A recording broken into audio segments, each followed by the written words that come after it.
Hello everyone, welcome to my channel. আশা করছি আপনারা সকলেই ভালো আছেন। আজকে বহুদিন পর একটা নতুন রেসিপি আপনাদের সাথে শেয়ার করতে চলেছি, যেটির নাম হলো দহি কারি বা দই তড়কা। এটি একটি খুবই সিম্পল রেসিপি আর খুবই কম সময়ে হয়ে যায়। একভাবে একঘেয়েমি তরকারি খেতে খেতে ভালোও লাগে না, তাই অনেক সময় ইচ্ছে হয় একটু ডিফারেন্ট আর একটু টেস্টি কিছু বানানোর। দই ভাত তো আমার খুবই প্রিয়, আর যদি এই দইটাকেই একটু অন্যভাবে কায়দা করে একটু অন্য স্টাইলে ভাতের সাথে খাওয়া যায় তো বেশ ভালোই লাগে খেতে। তো চলুন আজকে এই দহি কারি বা দই তড়কার রেসিপিটি আপনাদের সাথে শেয়ার করা যাক। আশা করব যে এই রেসিপিটি দেখতে আপনাদের ভালো লাগবে। আর আগে যেমনি ভিডিও রেগুলার আসতো, এখন ভিডিও রেগুলার না আসার কারণ আমি আমার কমিউনিটি পোস্টে দিয়েইছি। কাইন্ডলি যারা দেখেননি ওখানে গিয়ে আপনারা দেখে নিন। যারা আমার চ্যানেল সাবস্ক্রাইব করেছেন এবং যারা আমার চ্যানেলের রেগুলার ভিউয়ার্স, তাদেরকে অসংখ্য ধন্যবাদ। এবং যারা আমার চ্যানেলে নতুন, তারা প্লিজ আমার চ্যানেলকে সাবস্ক্রাইব করুন, সাথে লাইক, কমেন্ট এন্ড শেয়ার করুন। তো চলুন ভিডিওটি শুরু করা যাক।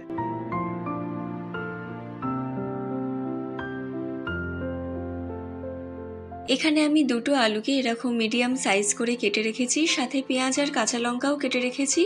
এবার একটা পাত্রে জল বসিয়ে কিছুক্ষণ গরম হওয়ার পর আলুগুলোকে এই গরম জলের মধ্যে আস্তে আস্তে দিয়ে দিতে হবে। এবার দিয়ে দিতে হবে সামান্য একটু নুন। এবার একটা বড় বাটিতে পরিমাণ মতো দই নিয়ে তাতে পরপর অ্যাড করে দিতে হবে সামান্য একটু জিরে গুঁড়ো, chaat masala, 1 pinch black pepper, Kashmiri red chilli powder, অল্প একটু ধনে গুঁড়ো, আমচুর পাউডার, তারপর 1 টেবিল স্পুন নুন।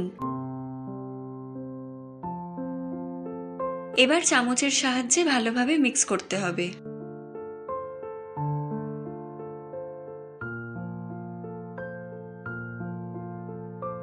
এখানে আলুগুলোও ভালোভাবে সেদ্ধ হয়ে গেছে।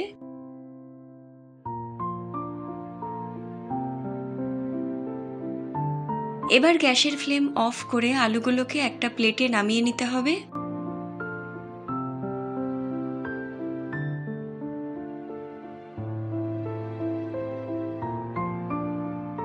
এবার এই আলুগুলোর মধ্যে অ্যাড করে দিতে হবে 1 পিঞ্চ ব্ল্যাক পেপার, তারপর 1 টেবিল স্পুন সল্ট।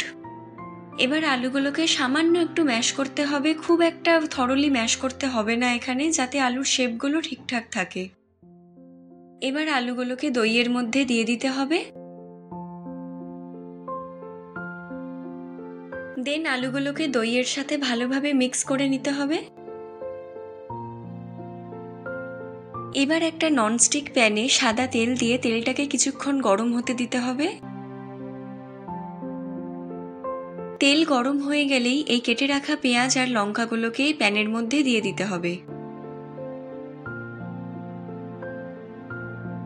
তারপর অ্যাড করে দিতে হবে সামান্য chilli flakes, kasuri methi, 1 pinch হলুদ গুঁড়ো, 1 পিঞ্চ লাল লঙ্কার গুঁড়ো আর 1 টেবিল স্পুন নুন। এবার কিছুক্ষণ এই সব কিছুকে ভালোভাবে মিক্স করে নাড়তে হবে।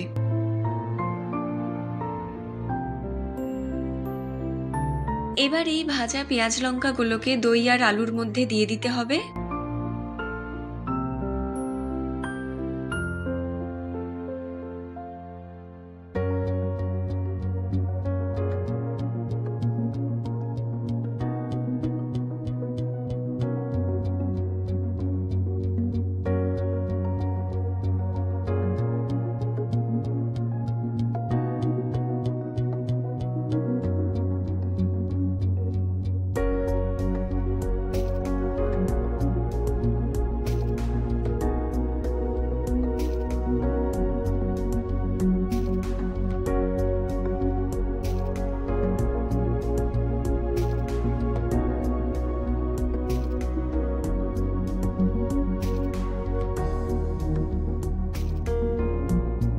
সো এই ছিল আজকের দই তড়কা বা দহি কারির রেসিপি। আশা করছি যে এই রেসিপিটি দেখতে আপনাদের ভালো লেগেছে। খুবই সহজ আর সিম্পল একটা রেসিপি। এটাকে আপনারা ভাতের সাথেও খেতে পারেন বা ইচ্ছে হলে রুটি, চাপাটি, পরোটা ইত্যাদির সাথেও খেতে পারেন। সো আজকের এই রেসিপিটি ভালো লাগলে অবশ্যই আমার চ্যানেলকে আপনারা লাইক, শেয়ার অ্যান্ড সাবস্ক্রাইব করুন। সবসময় পাশে থাকুন। প্লিজ একটু সাপোর্ট করুন আমার চ্যানেলকে এবং অতি অবশ্যই বেল আইকনে একটা ক্লিক করুন পরের ভিডিওর নোটিফিকেশন পাওয়ার জন্য। তো চলুন আজকের ভিডিওটি আমি এখানেই ইতি করছি। ভালো থাকবেন, সুস্থ থাকবেন। আজকের মতো টাটা। আর ভিডিওটি দেখার জন্য আপনাদের সকলকে অসংখ্য ধন্যবাদ।